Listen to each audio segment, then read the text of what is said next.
The message arrived at 2:14 a.m. 3 words. I need space. No explanation. No call, no apology. Just a quiet digital blade sliding between my ribs. I stared at the screen while the city outside my penthouse slept.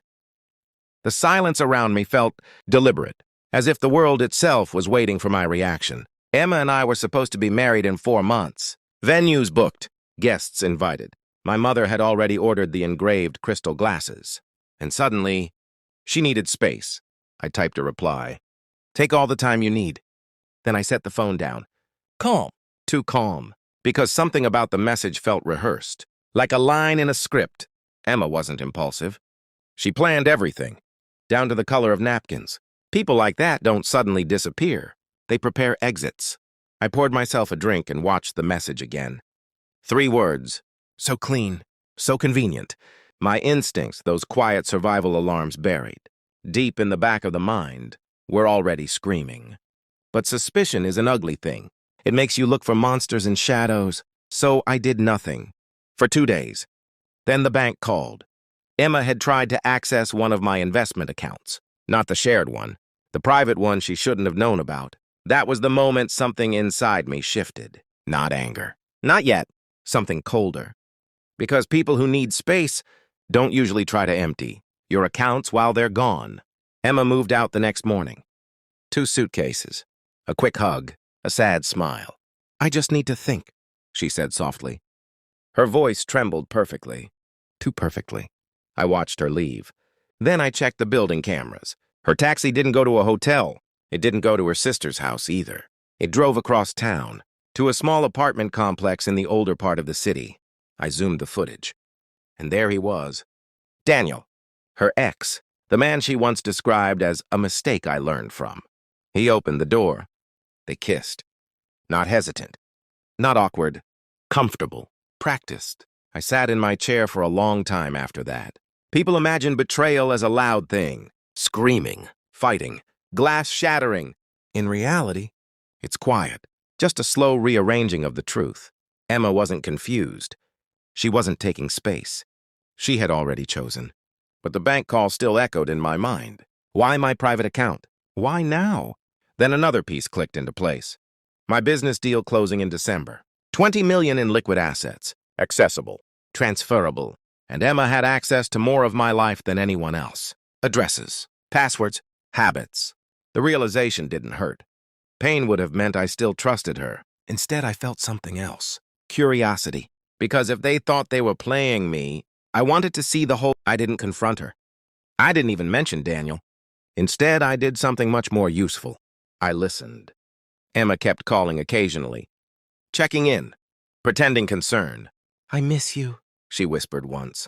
Her voice carried the soft warmth of a professional liar. Meanwhile, I hired someone. A quiet investigator named Victor. 3 days later, he brought me everything. Photos, videos, phone recordings. Daniel wasn't just an ex. He had debts. Large ones. Gambling. And Emma had been visiting him for months, even before the engagement. But the most interesting file wasn't the photos. It was the audio recording from a cafe. Emma's voice. Sharp. Focused. Practical. He trusts me, she said. Daniel laughed. So we wait until after the deal closes. And then? Then we take everything. I played that recording 5 times, not because I doubted it, but because I wanted to hear her tone. Cold. Efficient. Like someone discussing a business strategy. Not a relationship. And suddenly everything made sense. The engagement. The wedding planning. The shared future. It wasn't love. It was access. I leaned back in my chair and looked at the skyline. Emma thought she was the smartest person in the room. Daniel thought he was clever enough to steal from me. They were wrong. Because they didn't realize something simple. When people betray you, they become predictable. Greed always follows a pattern. And patterns are easy to trap. So I did something interesting. I invited them to Thanksgiving. Emma arrived smiling. Daniel came too, pretending to be a friend. My family filled the house. My son, his wife, friends, laughter, wine. A perfectly normal evening. Emma kissed my cheek like nothing had changed. You look good, she said softly. I feel good, I replied. Dinner was long, comfortable, the kind of evening people remember for years. Then dessert ended, and I stood. Before everyone leaves, I said calmly, I'd like to show something. I connected my phone to the television. Emma frowned slightly. The screen lit up. The first photo appeared, Emma and Daniel, kissing outside his apartment. The room fell silent. The second image, them leaving a bank. The third, a recording. Emma's voice filled the room. He trusts me. We take everything. Daniel turned pale. Emma stopped breathing. No one spoke. Not even me. I just watched their faces as the truth unfolded, layer by layer, lie by lie. Emma finally whispered one word. You. I raised a hand. Calm.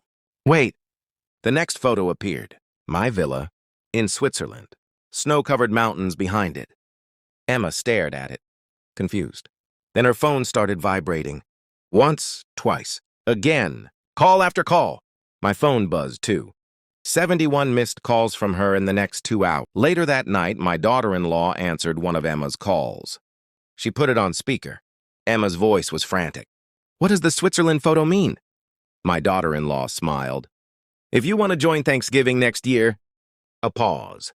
Come wash the dishes. Emma exploded with questions. Panic, fear, desperation.